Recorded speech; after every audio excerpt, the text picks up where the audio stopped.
Okay, let's get on to James, and we might have the senior G's later on. So how many people went on the trip, like including parents and staff? We had 25 players and I think like 7 coaching and management staff, and we had a good number of parents come over. I'd say about maybe 20 odd. Oh yeah. And so did everyone get to play when they went over there? Yeah, everybody got game time. Some more than others, obviously, because our main focus was winning, but we also wanted to build development on the other players. Yeah.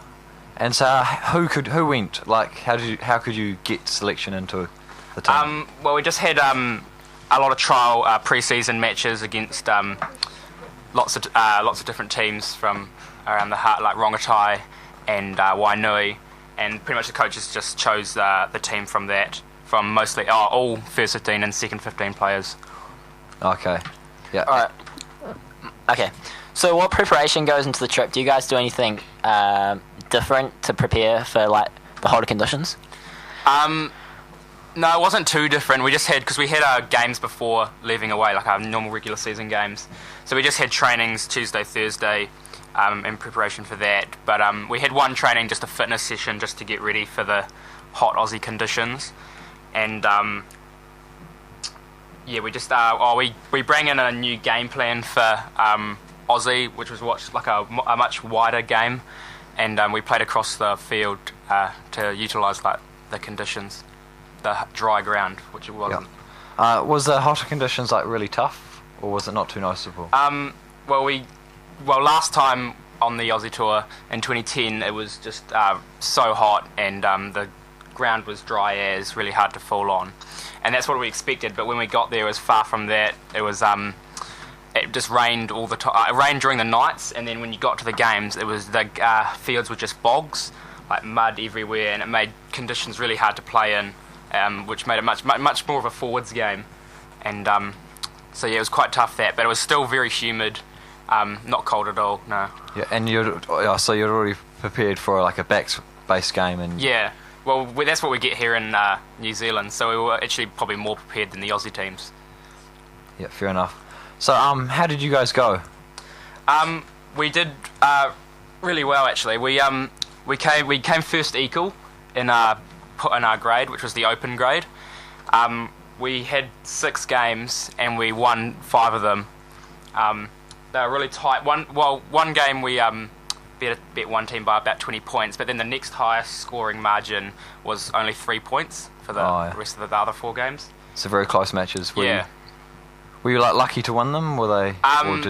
Some might have been luck, but yeah, we were real gritty and we just ground out wins. 2 of them was tries in the very last minutes, so it was quite nail biting for the supporters. What do you guys do over there apart from playing rugby? Well, we had games every second day, 2 each day, and so in between those we went to Dreamworld and Wet and Wild, and just went to like malls and had a look around the Gold Coast, which is where we were. Oh, nice. So what were the Aussies like? Were they I know we like to complain about them like and compete with them over here in New Zealand, but did you feel that same kind of almost animosity towards them? Yeah, you could hear them talking, and that accent kind of gets on your nerves, and it makes you want to go out and get them.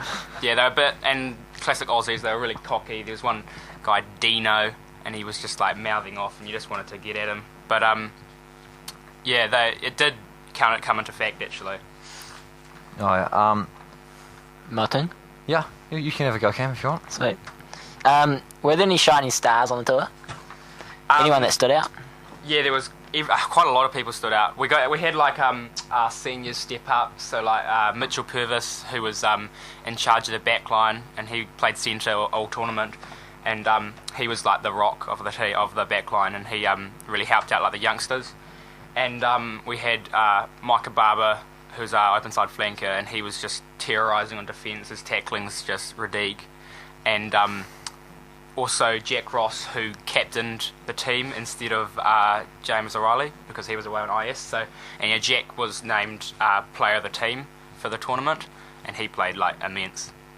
Yeah, how bad was not having James O'Reilly? Was it a huge leadership loss and also presence in the forward pack? Yeah, James is an awesome presence. He's such a good player, and Yeah, we were fretting about like him not being there, but it came right. We had like youngsters like Zach Hurstich and Ben Power step up into his role in the front row. Oh, yeah, very nice. So was it the atmosphere over there and like the culture and all that quite like New Zealand? Just a bit hotter and yeah, was it? Did it look like New Zealand and feel like New Zealand? Well, certainly the pitches we played on seemed like New Zealand. It was all wet and muddy, but the Aussie teams they're a lot. If you say whiter, yeah. But they probably play a brand of like smarter rugby, more like fast paced, and yeah.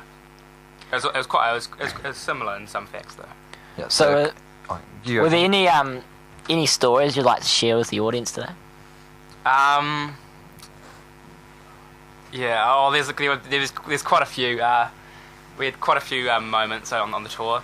One notable was Luke Archibald, young year 10, like a wrestling fight versus Johnny Craig in the sandpit. That was a good one. I think there's a video of that somewhere. But there's a lot of stuff like to Jaden Scott's nudie run. I don't know. Just a lot of things went on. Very nice. What about some of the haircuts? I've seen some people walking around with strange haircuts. Blake being one of them. Yeah. A lot of the juniors got their heads torn into really by some of the senior guys. You'll see a lot of the year 11s walking around with shaved heads because they had to get rid of it, obviously. But you'll see some photos probably of straight after that. Also, James Logan, who had his eyebrows shaved off. So, for guys looking to get into the first 15 and travel to Aussie, what tips would you give them? Well, pretty much the next tour is in 2 years' time in 2014. So, pretty much until then, just want to get yourself noticed, and particularly if you're playing in like the second 15, and then the coaches will be looking at you. And if there's a trial on, don't be afraid to give it a go. You might have an awesome game and then get selected, and it's just a great time when you get over there. Alright, so taking it off the Aussie tour for a moment. Next week we'll be having a preview of your first 15 quarter-final. But can you just give us a quick overview of how the season's gone for you guys? We haven't done too bad. We're punching above our weight in Prem 1. We're probably the smallest team in the grade. But yeah, we've had our ups and downs. I think we've got like 2 wins so far, and we've got another one to play. But yeah, we've been playing solid. But some days we just we either like have a really good performance or we just don't turn up. Yeah. And so you guys are trying to work on that consistency and keeping good game every week?